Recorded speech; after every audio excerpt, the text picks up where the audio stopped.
Thank you. This is part two of my case study presentation. These are justifications based on Standard 5.2. Students collaboratively engage and cultivate relationships with diverse community members, partners, and other constituencies for the benefit of school improvement and student development.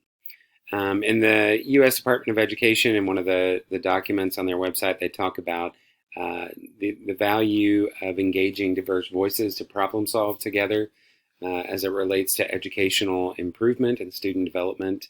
The value of doing that is the difference between accepting a minimum suggestion, minimum access, and true responsive advocacy. And so we're trying to engage diverse voices here. The most effective models for teacher evaluation involve collaboration with other team members for the benefit of school improvement. That's from the National Council on Teacher Quality. The staff, the parents here want to kind of develop their own form of teacher evaluation rather than using best practices. Effective school leadership teams include faculty, parents, and students as partners for student development. That's from Roche and Strobach. And then considering the experience of all parents when making school decisions, which apparently is something that's not been happening. The principal just kind of says they've done a great job doing back to school night rather than really thinking about how to hear them.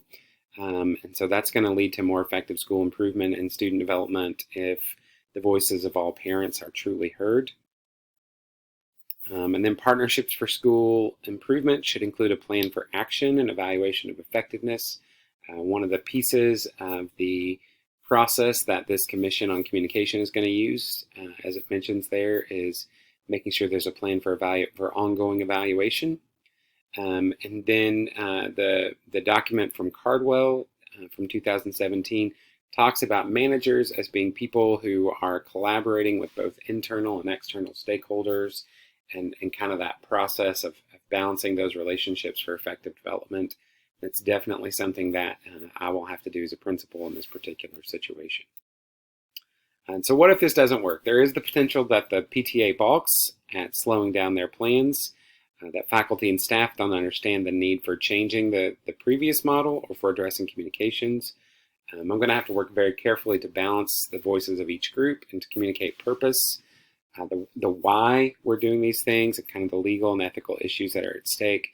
And it's very possible, I think with most things in school transformation and in school improvement, it's very possible that a cycle of parents is going to have to cycle through before this really is able to get off the ground and get started.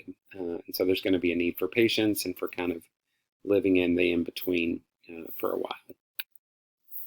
In reflection, this assignment is going to influence my decisions as a future building leader by increasing my awareness of the perception and depth of communication, by making me aware of the need for a communications plan, and giving me important problem-solving tools related to engagement and communication.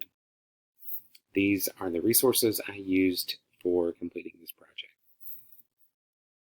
Thank you.